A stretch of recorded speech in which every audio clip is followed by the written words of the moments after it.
Next, we will consider strong stochastic Runge-Kutta methods. Now the lecture moves to stochastic differential equations, and you will notice that the stochastic counterparts of Runge-Kutta methods share some properties of the ordinary Runge-Kutta methods, which were presented in the first part of this lecture. Stochastic Runge-Kutta methods. Let's first go through some basic concepts.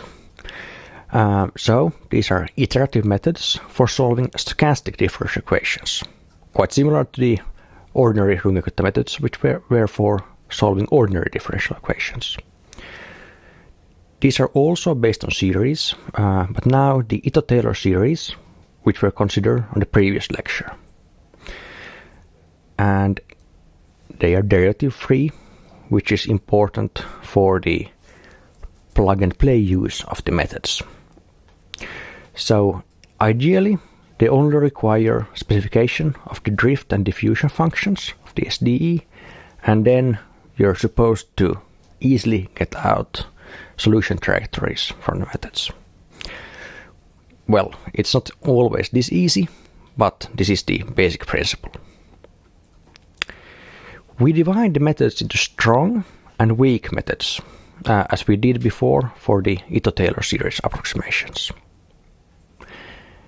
And if you recall from the first part of the lecture, these properties are sort of well mapping to the ordinary Runge-Kutta methods, but a word of warning.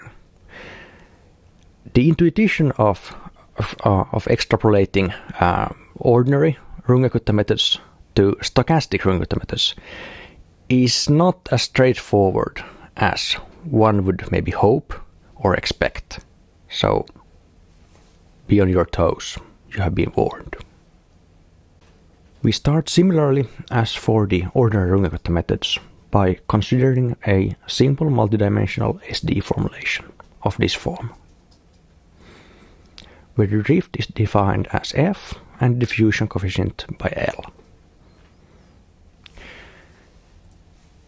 The driving noise process is a multidimensional standard Brownian motion, and we can also consider the same equation in integral form.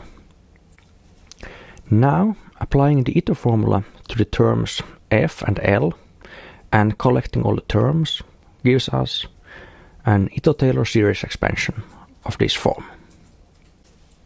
Now if you check back, the first row is simply the Euler-Maruyama method already considered in the early parts of the course material.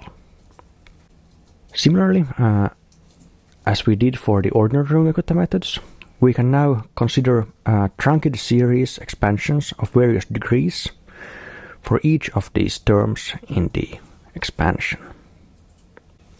The extra terms involving iterated and cross-term Ito integrals complicate, however, the formulation.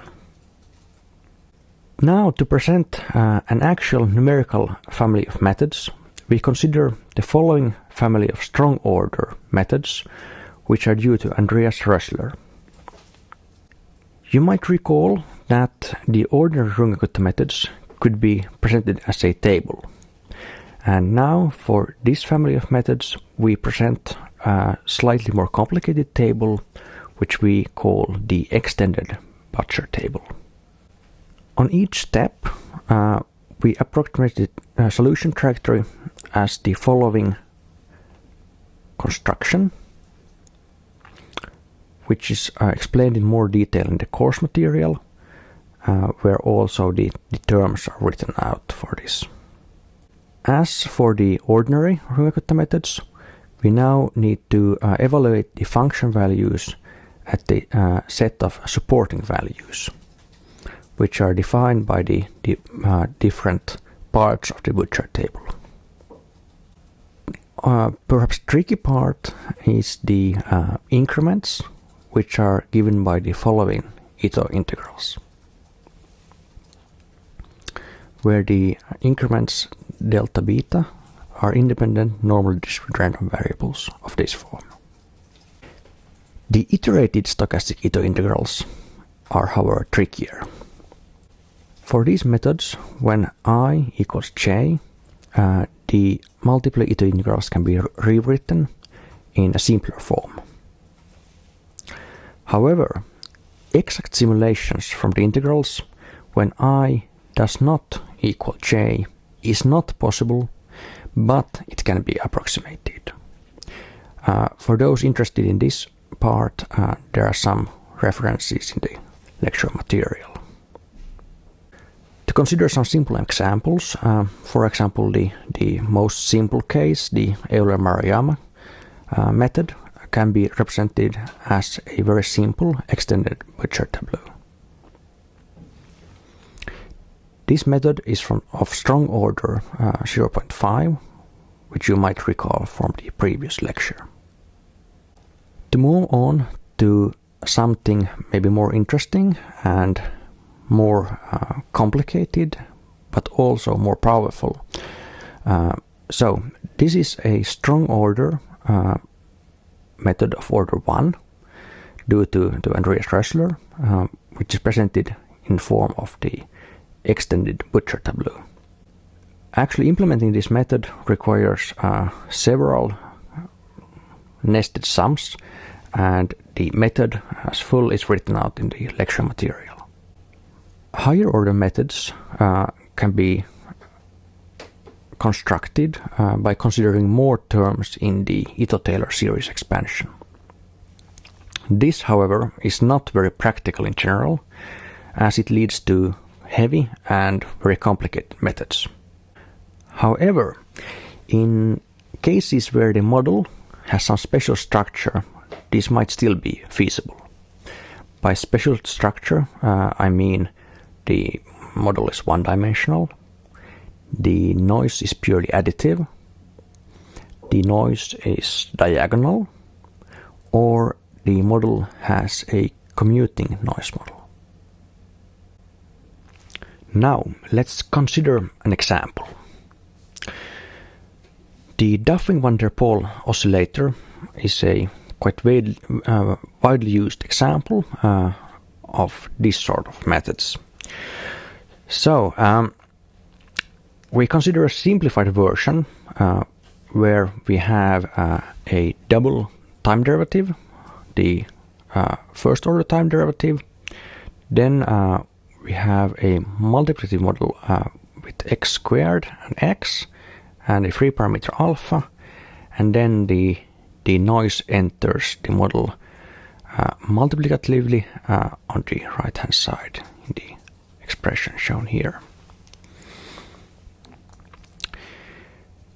We can rewrite this model as a two-dimensional Ito-stochastic differential equation, where the noise comes from the one-dimensional Brownian motion.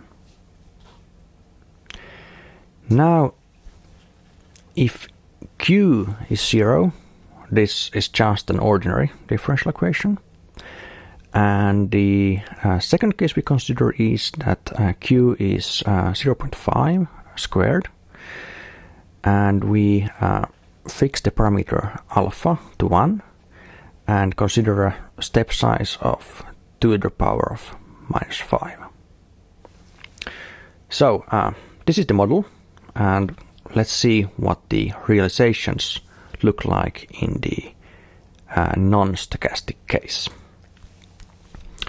So here we have trajectories starting between minus 2 and minus 4, and you see that they spiral towards two different fixed points. There actually is a third fixed point just in between there.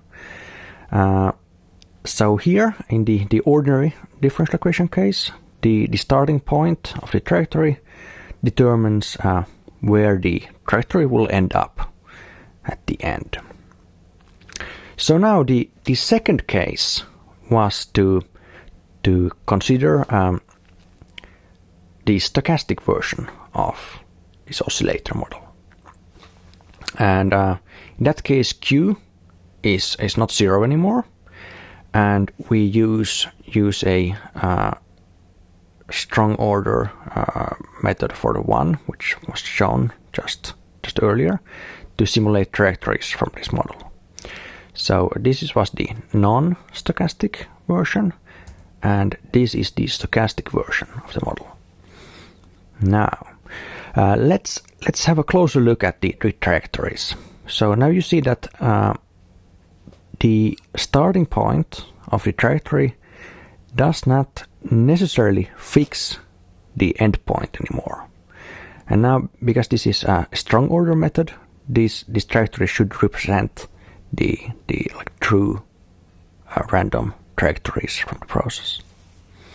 And especially interesting are some of the trajectories starting around -3, which might end up in either of the fixed points at the end.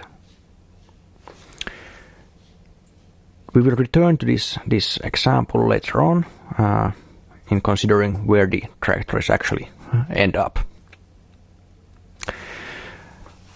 One more picture. So this shows both the components of the model, so x1 and x2, and here you see the dark lines show